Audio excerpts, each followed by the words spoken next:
بسم اللہ الرحمن الرحیم۔ ڈسکور اوریجنل کے معزز ناظرین السلام علیکم۔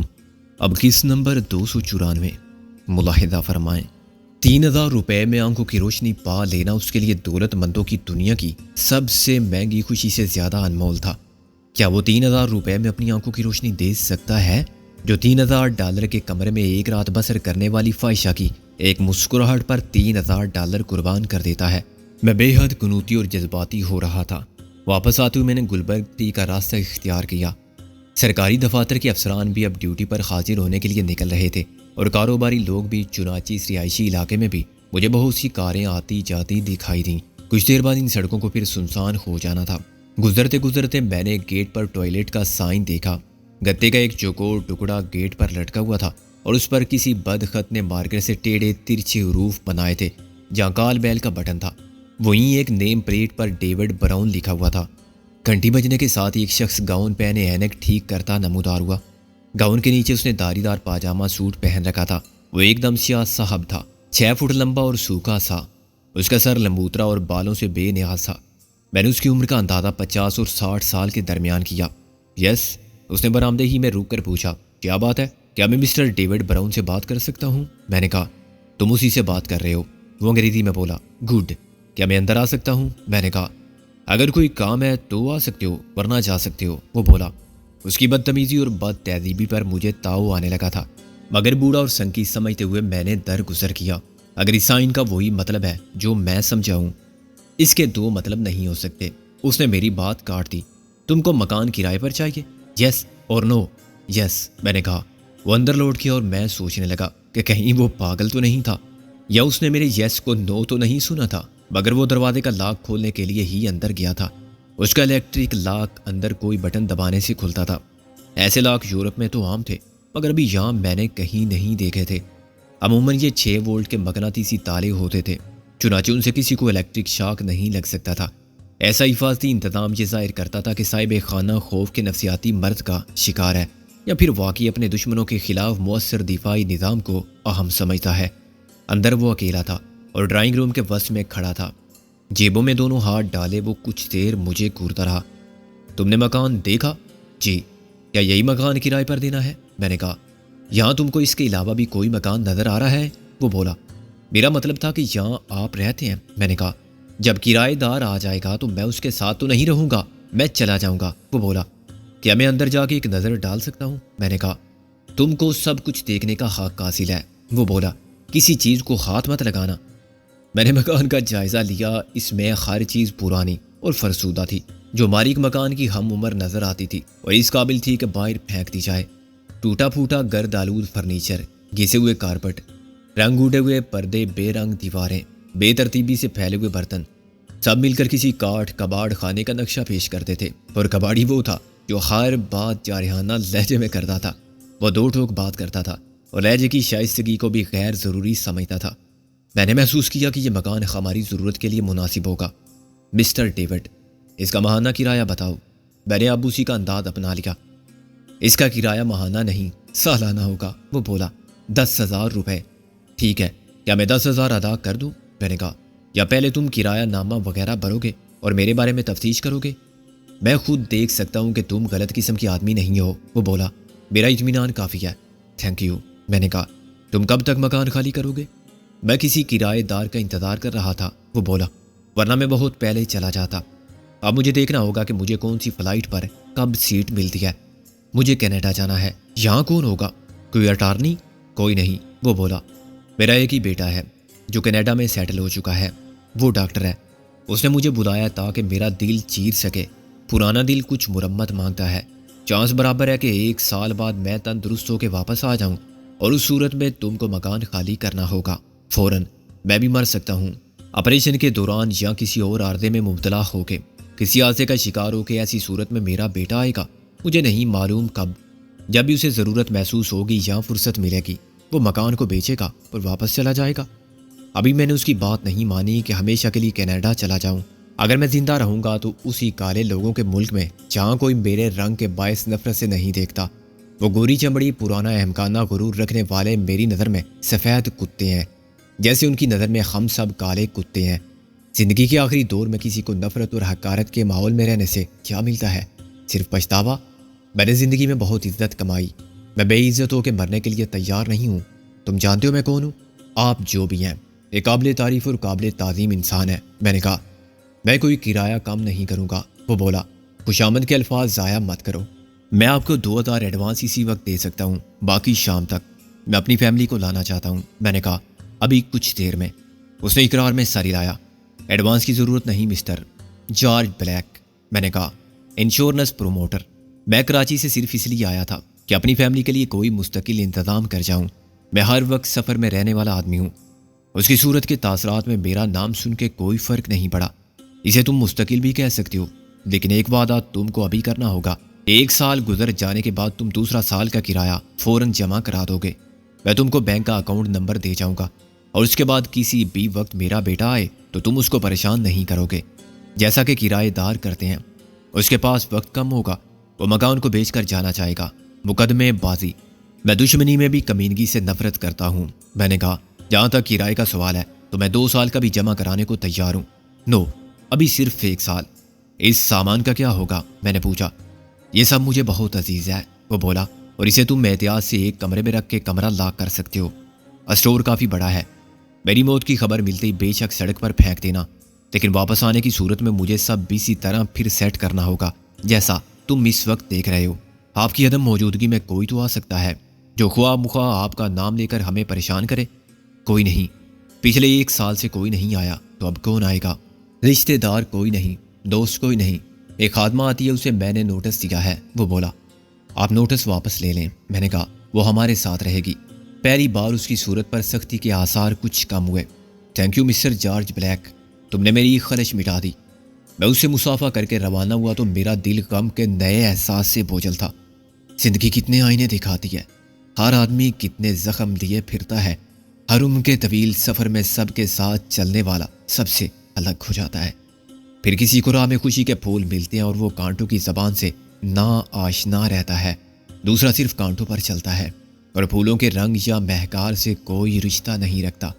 میں، میرے ساتھی غازی خان اور اس کی اندھی بیوی ڈیوڈ براؤن، جس سے میں نے جھوٹ بولنے کا گناہ کیا تھا، سب کے پاس اپنے اپنے غموں کا الگ حساب ہے، سب کو اپنا حساب خود چکانا ہے۔ کار اچانک لنگڑانے لگی۔ میں نے اسے سڑک کے ایک کنارے پر روک لیا اور نیچے اتر کر دیکھا۔ اس کا ٹائر فلیٹ ہو گیا تھا۔ میں نے ڈکی کھول کر دیکھا تو اس میں امتحانی کاپیاں بھری ہوئی تھیں۔ میں نے اپنے سر پر ہاتھ مارا۔ کار کا کچھ نہیں مگر اس میں 1000 طلباء کے 1000 سال پڑے ہیں۔ کاپیاں گم ہو جائیں یا ضائع ہو جائیں تو سب کے 1000 سال ضائع ہوئے۔ ہر سال کا ہر دن قیمتی ہے، وقت کا ایک ایک لمحہ، اور اس لمحے کی محنت کا کوئی مول نہیں۔ پروفیسر صاحب نے بھی کمال کیا کہ کار کے ساتھ 1000 بچوں کا مستقبل بھی محسن کے حوالے کر دیا۔ جب محسن انہیں گھر پر ڈراپ کیا تھا تو ان پر لازم تھا کہ امتحانی کاپیاں تو اتروا لیتے۔ خدا نہ خواستہ محسن نے گاڑی کسی جگہ ڈاکہ ڈالنے کے لیے چھینی ہوتی، یہ پرچے بھی پولیس کی تحویل میں جاتے، یا محسن اسے آگ لگاتا تو اسے خبر بھی نہ ہوتی کہ اس نے 1000 علم کے طالب جوانوں کی محنت اور امیدوں کو جلا کے خاک میں ملا دیا ہے۔ یہ محض اتفاق تھا کہ ٹائر فلیٹ ہوا تو میں نے ڈکی کھول لی، تاہم اسے میرا مقصد پورا نہیں ہوا۔ گاڑی میں نہ جیک تھا اور نہ سپیئر ویل۔ میں نے گاڑی کو لاک اپ کیا اور چل پڑا۔ میں مسٹر ڈیوڈ کے مکان سے 2 میل دور آ چکا تھا۔ مزید 1 میل چلنے کے بعد مجھے پہلا ٹیلی فون آفس نظر آیا اور میں نے پروفیسر کو رنگ کیا۔ جناب، وہ آپ کی گاڑی۔ ہاں بھائی، وہ تم ابھی تک لائے نہیں؟ انہوں نے میری بات سنے بغیر خفا ہونا شروع کر دیا۔ آدمی کو وعدہ پورا کرنا چاہیے۔ سر، وہ گاڑی رک گئی ہے، ٹائر پنکچر ہو گیا ہے۔ تو پھر کیا میں آ کے پنچر لگاؤں؟ حد ہے بھائی، وہ بولے تم جوان آدمی ہو۔ جناب، اس کی ڈیکی میں امتحانی کاپیاں ہیں۔ ہاں، یہ تو تمہاری سخت غلط حرکت تھی کہ تم مجھے اتار گئے اور وہ کاپیاں بھی لے گئے۔ آخر یہ کیا تھا؟ تمہارے کسی عزیز نے یا خود تم نے تو امتحان نہیں دے رکھا ہے؟ میں بالکل فیل کر دوں گا، رول نمبر بتاؤ اپنا۔ مجھے اچانک ہنسی آئی۔ جناب پروفیسر صاحب، یہ تو آپ کا کام تھا کہ کاپیوں کو یاد رکھتے۔ میں پڑھ لکھ کے عالم فاضل ہو چکا اور میرے سب عزیز بھی۔ پنکچر لگانا تو مجھے نہیں آتا۔ جوان آدمی سے کوئی فرق نہیں پڑتا۔ آپ کی گاڑی کی چابیاں گاڑی کے اندر ہیں اور گاڑی ایک سڑک کے کنارے کھڑی ہوئی ہے، آئیے اور لے جائیے۔ میں نے ان کو پتہ بتایا اور ان کے شور احتجاج کو نظر انداز کرتے ہوئے ریسیور رکھ دیا۔ میں ٹھیک 10 بجے واپس پہنچا۔ اس وقت تک غالب پوری طرح ہوش میں آ گیا تھا۔ دونوں ڈاکو بھی ہوش میں تھے اور بری طرح کرا رہے تھے۔ اس سے پہلے کہ میں کچھ بتاتا، میری نظر اخبار پر گئی اور میں نے اسے جپٹ کر اٹھایا۔ اس میں ہماری پریس کانفرنس کا پورا احوال تھا اور ہماری تقاریر بھی شائع ہوئی تھی۔ دوسری اہم خبر سنگرالی ڈیپو سے پکڑے جانے والے 2 تخریب کاروں کی اور وہاں سے برآمد ہونے والے اسلحے کی تھی۔ ہمارے انٹرویو اور اس خبر کی ایک ساتھ اشاعت نے واقعات کے تمام سلسلے ایک کر دیے تھے اور ہمارے دعوے سچ کر دیے تھے۔ میں نے برآمد ہونے والے اسلحے کی تصاویر دیکھنے کے بعد دونوں گرفتار ہونے والوں کو دیکھا۔ غالباً وہ صرف محافظ تھے، تاہم ان کو CIA کی تحویل میں دے دیا گیا تھا۔ ابھی ہماری انٹرویو پر کسی نے تبصرہ نہیں کیا تھا کیونکہ یہ آخری وقت میں لگایا گیا تھا، لیکن اسلحے کی برآمد پر اور اس کے ممکنہ نتائج پر بہت سے بیانات تھے جن میں علیحدگی پسندوں اور غداروں کی مذمت کی گئی تھی۔ ان کے عزائم پر تشویش کا اظہار کیا تھا اور حکومت سے سخت اقدام کا مطالبہ کیا گیا تھا۔ ہماری تصاویر دیکھ کر چودھری دلاور اینڈ کمپنی کو دلی مسرت حاصل ہوگی، موسی نے کہا۔ اب تو ہم میدان جنگ کر چکے ہیں، میں نے کہا۔ MRS نے تمام دھماکوں کی ذمہ داری قبول کر لی ہے۔ کیا ہم نے ایسا کر کے عقل مندی کا ثبوت دیا ہے؟ موسی نے کہا۔ وہ جھوٹ اب نہیں چل سکتا۔ کیا ہم چودھری دلاور سے وراثت کی جنگ لڑ رہے ہیں؟ میں نے کہا۔ یا اس کے کاروبار کی نوعیت کے بارے میں بے خبر ہے؟ یہ سمجھتے ہیں کہ وہ منشیات کا اسمگلر ہے۔ دلاور اور اس کے تمام ساتھی شکاری جان چکے ہیں کہ ہم سے حقیقت پوشیدہ نہیں ہے۔ وہ جانتے ہیں کہ ان کے خلاف تمام تخریبی کارروائی ہم نے کی۔ ہمارا ساتھ کس نے دیا؟ لیکن اس کا نتیجہ رابعہ اور ٹیڈی کے حق میں تو برا ہو سکتا ہے۔ وہ پہلے کب اچھے حالات میں ہیں؟ میں نے کہا۔ ہاں، یہ ہو سکتا ہے کہ ہمارے اعلان جنگ کو وہ ہماری طاقت کا مظاہرہ سمجھتے ہوئے محتاط ہو جائیں۔ دشمن کی قوت برابر تسلیم کرنے والے صلح پر بھی مجبور ہو سکتے ہیں، اس کے لیے مذاکرات کی پیشکش کر سکتے ہیں۔ ابھی ہمیں رد عمل کا انتظار کرنا ہوگا۔ تو نے پولیس کا بیان دیکھا؟ موسی نے بولا۔ ڈاکوؤں کے بارے میں؟ نہیں، میں نے کہا اور پورے صفحے پر نظر ڈالی۔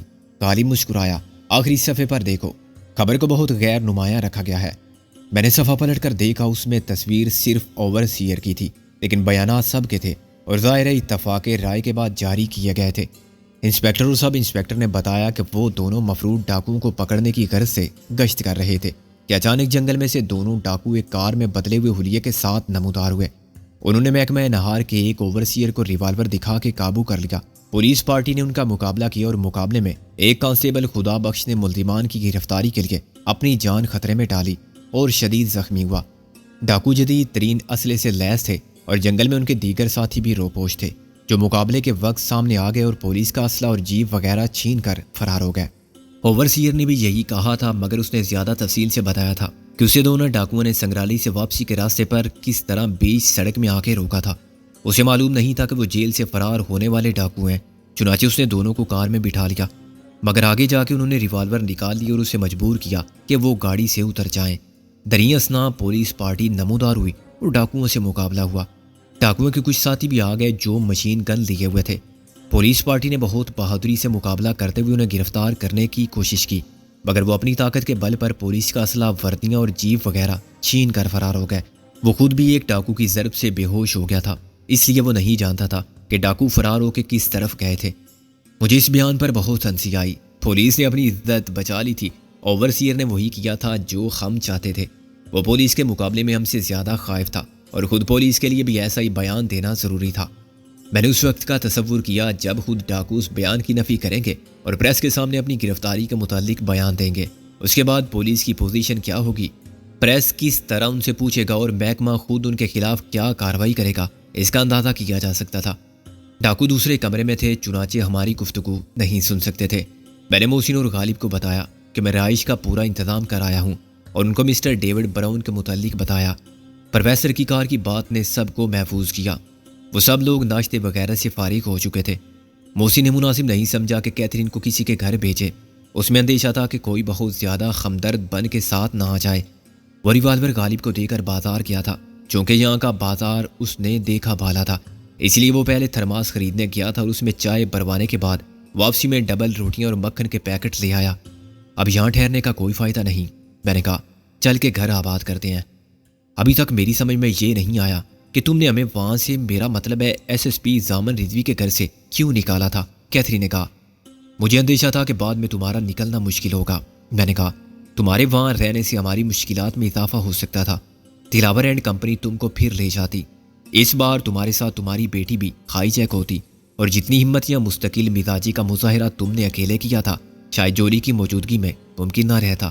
جولی تمہاری کمزوری بن جاتی اور تم دونوں کو بچانے کے لیے ہمیں کہیں نہ کہیں جھکنا پڑتا۔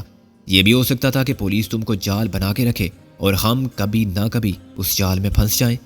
کیا وہاں یہ سب نہیں ہوگا؟ میرا خیال ہے کہ وہ خاصی محفوظ جگہ ہے، میں نے کہا، اور اگر تم احتیاط سے کام لو تو میرا مطلب ہے ایسے علاقوں میں بہت زیادہ نہ گھومو پھرو، پھر جہاں بھی کسی شکاری کے ملنے کا امکان ہو۔ شکاری کون؟ جولی کھلکھلا کے ہنس پڑی۔ کیتھرین نے اسے گھورا۔ وہ سب جو ہمارے تعاقب میں شکاری ہیں، میں نے کہا، وضاحت کے لیے کہا کیونکہ جولی نے ہماری زبان سے یہ لفظ پہلے نہیں سنا تھا۔ وہ شکاری ہیں جو تمہاری ماں کو اغوا کر کے لے گئے تھے۔ پولیس بھی شکاری ہے، بہرام دادا کے پرانے دشمن بھی شکاری ہیں، ممکن ہے کچھ دوست بھی شکاری ہوں جو تم سے بہرام دادا کی دولت کا پتہ لگا کے اس پر قابض ہونے کی فکر میں ہو۔ اس کے علاوہ کچھ بین الاقوامی سیاسی نوعیت کے شکاری ہیں۔ کیا تم شکاری نہیں ہو؟ جولی نے کہا۔ ہاں، ہم ان کے شکاری ہیں جو ہمارے شکاری ہیں، اس طرح جو یہاں شکار ہیں وہی شکاری بھی ہیں۔ بات وقت، حالات اور موقع یا نقطۂ نظر کی ہے، میں نے کہا۔ میں نے تمہاری عدم موجودگی میں خاصی بریفنگ کی ہے، غالب بولا۔ تم نے اپنی ڈیٹ ٹانگ کے حوالے سے کی ہوگی، میں نے کہا۔ میں نے جولی کو کچھ بتانا مناسب نہیں سمجھا، کیتھرین نے کہا۔ چنانچہ میں نے سب بتا دیا ہے، MRS کے وجود میں آنے کے اسباب، اس کے اغراض و مقاصد، کامیابیاں اور ناکامیاں، عزائم اور ارادے، محسن بولا۔ جولی تقریباً سب سے متعارف ہے اور میرا خیال ہے کہ کچھ عرصے بعد جب یہ بالکل صحت مند ہو جائے گی اور اس کی تھوڑی سی ذہنی تربیت بھی مکمل ہوگی تو یہ بھی ماں سے پیچھے نہیں رہے گی۔ ہم اپنے جلوس میں زیادہ افراد کو شامل کریں گے تو زیادہ غیر محفوظ ہو جائیں گے، میں نے کہا۔ ہم ابھی ایک ٹیم ہے، شیلا اور جولی اس ٹیم کے لیے باہر رہ کے بھی بہت کچھ کر سکتی ہیں۔ ویسے تو عبدالودود منظر، ایڈوکیٹ اور ڈاکٹر شہریار، غالب کے صافی دوست اور بہت سے لوگ جنہوں نے اب تک ہماری مدد کی، سب ہی MRS کے حامی ہیں، اور میرا خیال ہے کہ آئندہ ہمیں زیادہ منظم ہو کے الگ الگ ٹیم کی صورت میں کام کرنا ہوگا۔ ابھی تک ہم اپنے ہی ملک میں تھے اور ہمیں آمد و رفت یا سرحدی پابندیوں کے مسائل درپیش نہیں تھے، راستہ آسان تھا اور پیسہ یا اسلحہ بھی مل جاتا تھا۔ ہم کو ان مجرموں کے پیچھے بھارت یا مشرقی پاکستان جانا پڑا تو حالات مختلف ہوں گے۔ فوج کی تنظیم کس طرح ہوتی ہے؟ ایک حصہ پیش قدمی کرتا ہے اور قبضہ برقرار رکھتا ہے، جبکہ دوسرا مواصلاتی رابطہ فراہم کرتا ہے، ان کو تم انفینٹری اور سگنل کور کہہ سکتے ہو۔ تیسرا موٹر ٹرانسپورٹ کا ذمہ دار ہوتا ہے، EME۔ چوتھا راشن، کپڑے اور دیگر ضروریات کی فراہمی کرتا ہے، سپلائی کور۔ یہ سب ضروریات تو ہماری بھی ہیں مگر ہم نے ذمہ داریوں کو تقسیم نہیں کیا ہے۔ آگے چل کر ہر فرد کو ایک ٹیم کی ذمہ داری سنبھالنا ہوگی، اپنے کارکن منتخب کرنے ہوں گے اور ضروری ہوگا کہ وہ کارکن با اعتماد ہوں۔ ہر جگہ مقامی آبادی کی مدد کے بغیر گمنام رہ کے اپنی کارروائی جاری رکھنا مشکل ہی نہیں، ناممکن ہوتا ہے، مگر ہر جگہ ایسے لوگ مل جاتے ہیں جن کو پیسے یا جذباتی ہمدردی کے نام پر اپنے ساتھ شامل کیا جا سکتا ہے، مگر یہ ابھی دور کے مسائل ہیں، تامغور طلب ہیں۔ غالب نے مجھ سے اتفاق کیا۔ یہ خیال تو میرے ذہن میں بھی تھا کہ آگے چل کے جنگ شدت اختیار کرے گی تو ہمیں زیادہ منظم ہو کر لڑنا پڑے گا اور مین پاور بھی درکار ہوگی، اس پر ہم بعد میں بات کریں گے، پہلے آج کے دن کے مسائل سے نمٹ لیں۔ ہم نے ایک ٹیکسی میں نقل مکانی کی، ٹیکسی کو لاہور چھاونی کے اسٹیشن پر چھوڑا اور آدھے گھنٹے بعد وہاں سے 2 ٹانگوں میں 3 نمبر گلبرگ کے اس مکان میں پہنچے جس کا میں نے نمبر بھی نہیں دیکھا تھا، لیکن راستوں کو شناخت کرتا ہوا میں صحیح پتے تک بغیر بھٹکے پہنچ گیا۔ ڈیوڈ براؤن نے برآمدے میں آ کے مجھے دیکھا اور پھر گیٹ کا تالا کھولنے کے لیے اندر گیا۔ میں نے کیتھرین کا تعارف کرایا، یہ میری آنٹی ہیں اور یہ ان کی بیٹی جولیانا عرف جولی، میری کزن۔ ڈیوڈ نے ان سے ہاتھ ملایا۔ میں سمجھا تھا کہ یہ لڑکی تمہاری بیوی ہوگی اور یہ تمہاری ساس اور یہ تمہارا سالہ۔ چونکہ میں سب کو ڈیوڈ براؤن کے سنکی ہونے کے بارے میں بتا چکا تھا، اس لیے برا کسی نے نہیں مانا۔ کیتھرین مسکرائی اور جولی کے زرد رخسار حیا سے لال ہو گئے۔ یہ جولی کا بھائی ہے، ایڈورڈ، مگر یہ میرا سالہ نہیں ہے، میں نے کہا، اور اپنی بات پر خود میرے دل نے مجھے وقت کا آئینہ دکھا کے شرمسار کیا۔ وہ وقت کتنی جلدی خواب و خیال ہو گیا تھا جب فوزیہ سے میرا عشق ایک جنون تھا، اور اس وقت محسن واقعی ہی میرا سالہ تھا۔ اس کی بہن فوزیہ سے میری منگنی کئی سال باقی رہی تھی اور رابعہ کے ملنے تک فوزیہ کے لیے میرے جذبات تک نہیں بدلے تھے۔ میں محسن کو باقاعدہ سائلہ اعظم اور جورو کے بھائی جیسے خطابات سے نوازتا تھا اور سارا زمانہ فوزیہ سے میری دائمی رفاقت کے رشتے کو تسلیم کرتا تھا۔ پھر وقت بدلا اور آغاز شباب کے ناپختہ جذبات کو شعور کی آندھی اڑا لے گئی۔ حالات کے ساتھ دل بدل گئے اور نگاہیں بدل گئی۔ یہ سب کیوں ہوا؟ کیسے ہوا؟ یہ ایسا سوال ہے جس کا جواب صرف کاتب تقدیر کے پاس ہوگا۔ میں یہی کہہ سکتا ہوں کہ ایسا ہونا ناگزیر تھا، اور آج فوزیہ کا خیال مجھے پریشان نہ کرتا، نہ پشیمان۔ وہ اپنے شوہر اور 2 بچوں کے ساتھ خوش تھی، ہم دونوں جو ابتدا میں احساس بے وفائی کی آزار سے، درد فرقت سے اور احساس جرم و ندامت سے دل فگار تھے، اب یہ محسوس کرتے تھے کہ شاید وہ عشق نہیں تھا، نادانی کی پسند تھی، پرانی وابستگی کے جذبات تھے، یا ایک خیال کی گرفت تھی کہ ہم ایک دوسرے کے لیے ہیں۔ عملی زندگی کی حقیقت برعکس تھی۔ آج ہم نیک نیتی سے تسلیم کرتے تھے کہ ہم ایک دوسرے کے لیے نہیں بنے تھے، اور اگر ساتھ رہتے تو نبھا جاتے، مگر اس حقیقت کو تسلیم کرتے کہ وہ محبت نہیں تھی۔ رابعہ نے زندگی کے ایسے موڑ پر میری رفاقت قبول کی اور مجھ کو محبت کا مطلب سمجھایا جب مجھے صرف محبت کی ضرورت تھی، اور اب میں جانتا تھا کہ محبت کا کوئی دوسرا روپ نہیں ہو سکتا، بالکل اسی طرح جیسے سچ ایک ہی ہوتا ہے۔ جارج، موسی نے چٹکی بجا کے کہا، واپس آ جاؤ۔ میں چونکا، سوری، میں تھوڑا سا وہ ہوں، تصور پرست اور تخیل کی دنیا میں رہنے والا، کبھی کبھی حقائق کی دنیا سے بے سبب اپنی دنیا میں لوٹ جاتا ہوں۔ بے سبب کچھ نہیں ہوتا، ڈیوڈ براؤن نے کہا، ہم سب فرار جاتے ہیں۔